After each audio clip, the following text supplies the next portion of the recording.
Hello everyone, this is Rabbitio's blog and welcome to my TV show review series. Today's TV show review is on one of Nickelodeon's most well-known Nicktoons, Avatar: The Last Airbender. Avatar: The Last Airbender premiered on Nickelodeon in 2005 and was created by Michael Dante DiMartino and Brian Kay. Now before I get into what I liked and hated about the show, I would like to give out a brief summary on the show.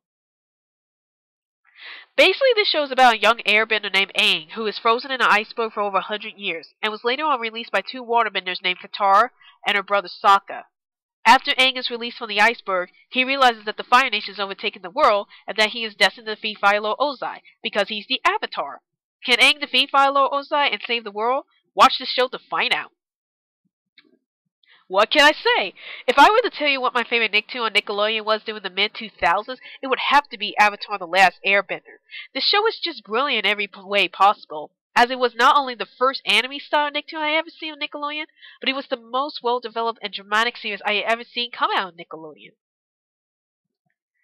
What I loved the most about the show was how the characters were being portrayed, as each character brought something either dramatic or exciting to the show.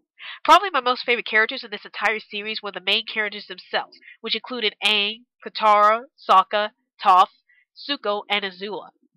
I really love Aang's character throughout the series, as his character experienced so much growth, as he starts out not really understanding the serious nature of the Fire Nation overtaking the world, but as the series progresses, he truly becomes a fantastic savior of the world.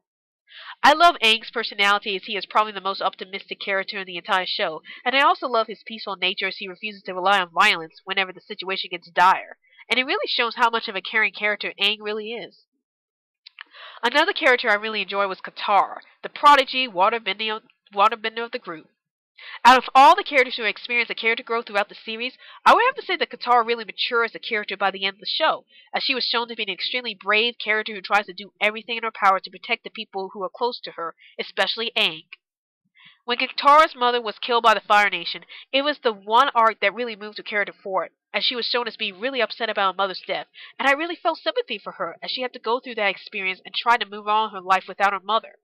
I think the issue about a child handling the death of their parent was handled very well in this show, as any child would be upset if their parents died.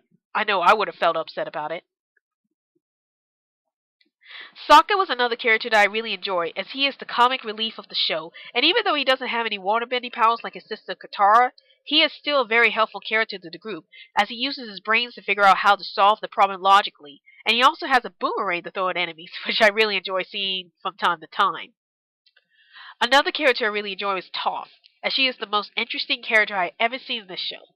Toph was so interesting to me because even though she was blind, she never let that get in the way of her earthbending skills, which were truly amazing to look at. I also love Toph's rough personality, as it usually clashes with Katara's soft nature, but the two of them were still best friends regardless of their different personalities. Now I am moving on to the anti-heroes and villains of the show. Hey, they are just as interesting as the heroes. I really love the character of Zuko, as he is shown to be a broody and a bit conflicted with himself, because even though he wanted to impress his father Fire Lord Ozai, he also knows that deep down, what he is doing for his father is wrong. I love the way that Zuko's character had progressed throughout the series, as he started out as a villain, then became an anti-hero, and finally became a hero. It was a relief to me for Zuko to become a hero overnight, but that he had to go through several mishaps throughout the series to really see the consequences of his actions, and see how wrong his father really was in trying to take over the world. I also love Zuko's relationship with his uncle Iroh, as Iroh seems to be the only person from the Fire Nation who actually sees the tragic nature of the Fire Nation. Now, on to the most vile and interesting character in the show, and that's Azula. Azula was a really interesting yet threatening character to me, because she is probably one of the best villains I have ever seen in any TV show. I love the way that Azula was so conniving and manipulative towards other people, especially the heroes, as it made her a truly formidable foe of the series. And what happened to her at the end of the show was truly terrifying yet tragic at the same time, which I will go into more detail about in the spoiler section. Even though the characters themselves made the show stand out, it was the character and the plot development that really made the show truly memorable for me. It's rare that I see a TV series successfully balance both the action and the character development in the story. Okay, so there was the 90s X-Men cartoon series that actually did a great job with that also. And I really loved the way that the characters were being developed in this series. Each character in the show either went through a tragic event that made them hateful towards the Fire Nation, or they went through an emotional change that made them change their outlook on their lives.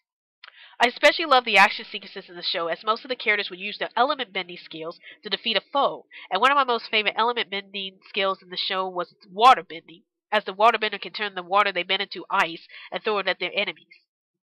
I also love the themes that the show explores, such as death of a member and war, since it's rare that I see a lot of children's shows focus on such tough themes.